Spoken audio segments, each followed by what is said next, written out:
மாணவர்கள் அனைவருக்கும் அன்பான வணக்கம். நீண்ட நாள் இடைவெளிக்கு பிறகு உங்களை சந்திப்பதிலே மிக்க மகிழ்ச்சி அடைகிறேன். இந்த பதிவு என்ன அப்படின்னா, 10ஆம் வகுப்பு சமூகவியல் பாடம் இப்போ காலாண்டு தேர்வை நோக்கி நம்முடைய பயணம் தொடர இருக்கிறது இந்த கல்வியாண்டில். ஸோ அதன் அடிப்படையில் பார்த்தீங்க அப்படின்னா, முதல் 10 பாடங்கள், அதாவது வரலாறில் ஒரு 4 பாடங்கள், புவியியலில் ஒரு 3 பாடம், அதேமாதிரி குடிமியல் மற்றும் பொருளியலில் தலா 2 பாடங்கள் என்பதன் அடிப்படையில் நம்ம மிக முக்கிய ஒரு மதிப்பெண் வினாக்கள் என்ற தலைப்பில் தினமும் 10 என்ற தலைப்பில் நம்ம கொடுத்துக்கிட்டு இருக்கோம். ஸோ இது தேவைப்படக்கூடிய மாணவ செல்வங்கள் சமூகவியல் பாடத்தில் 10ஆம் வகுப்பு சமூகவியல் பாடத்தில் 100க்கு 100 மதிப்பெண்களை பெறணும் அப்படின்னு நினைக்கக்கூடிய மாணவர்கள் இந்த ஸ்க்ரீனில் தெரியக்கூடிய நம்பருக்கு காண்டாக்ட் பண்ணுங்கள். நீங்கள் வாட்ஸ்அப் குரூப்பில் கூட இணையலாம். உங்களுக்கு தேவையானதை பிடிஎஃப் வடிவில் நான் உங்களுக்கு கொடுக்குறேன். தினமும் 10 ஒரு மதிப்பெண் வினாக்கள் என்ற தலைப்பில். அதே நேரத்தில் very very important 2 marks question with answer PDF வடிவில் நான் உங்களுக்கு கொடுக்க இருக்கிறேன். இதுக்கு எந்தவித சார்ஜஸும் கிடையாது, முற்றிலும் இலவசம் தான். இது முற்றிலும் பார்த்தீங்க அப்படின்னா மாணவர்களுடைய நலன் கருதி தான். நிறைய மாணவர்கள், நிறைய ஆசிரியர்கள் கூட ஆங்கில வழி வேணும் அப்படின்னு சொல்கிறாங்க.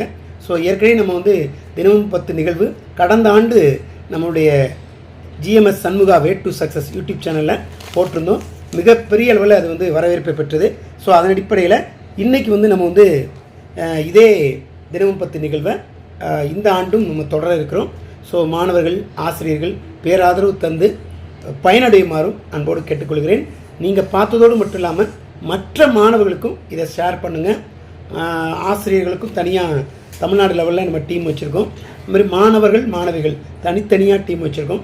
ஸோ தேவைப்படக்கூடிய ஆசிரியர்களும் சரி, மாணவர்களும் சரி, நீங்கள் என்னை காண்டாக்ட் பண்ணலாம் ஸ்க்ரீனில் தெரியக்கூடிய நம்பருக்கு. இந்த பதிவில் லிங்க்கில் நான் உங்களுக்கு என்ன கொடுத்துருக்கேன் அப்படின்னா, தினமும் 10 நிகழ்வை பிடிஎஃப் வடிவில் ஒரு 7 நிகழ்வு, கிட்டத்தட்ட ஒரு 70 ஒரு மதிப்பெண் வினாக்கள் நான் இப்போ சொன்ன 10 பாடங்களுக்கு கொடுத்துருக்கேன். ஸோ கண்டினியூவாக இது அடுத்தடுத்து கொடுக்க இருக்கிறேன். ஸோ மறந்துடாமல் நம்முடைய யூடியூப் சேனலை பாருங்கள். நம்முடைய யூடியூப் சேனலை பொறுத்தளவு, அதாவது 10ஆம் வகுப்பு சமூகவியல் பாடத்திற்கு பிரத்யேகமாக, அதாவது சமூகவியல் பாடத்தில் பார்த்திங்கன்னா இந்திய வரைபட பயிற்சி, உலக வரைபட பயிற்சி, சரிங்களா, அதே மாதிரி 2 மார்க்கு 5 மார்க் உட்பட நம்ம எளிமையான மெத்தடில், அதே மாதிரி 1 மார்க்கும் சூஸ் த பெஸ்ட் ஆன்சரு, அதே மாதிரி கேட்டு படிக்கலாம் மாறுங்கள் என்ற தலைப்பில், அதே மாதிரி காலக்கூடு நிகழ்வுகள் எல்லாமே கொடுத்துக்கிட்டு இருக்கோம். 9ஆம் வகுப்பு மாணவர்களுக்கும் கொடுத்துக்கிட்டு இருக்கோம். ஸோ முடிஞ்சால் நீங்கள் நம்முடைய யூடியூப் சேனலை கண்டினியூவாக பாருங்கள். ரொம்ப பயனுள்ள ஒரு பதிவு. பாடத்திற்காக, சமூகவியல் பாடத்திற்கான ஒரு திட்டமிட்டு எப்படி படிக்கணும், எதை படிக்கணும், அது அரசு பொதுத் தேர்வுக்கு என்பதெல்லாம் நம்ம சொல்லியிருக்கோம். ஸோ இது மாணவர்களுக்கு, அது குறிப்பாக அரசு பள்ளி மாணவர்களுக்கு மிகுந்த அளவில் பயன்படும் என்பது என்னுடைய கருத்து. ஸோ அடுத்த பதிவில் சந்திப்போம்.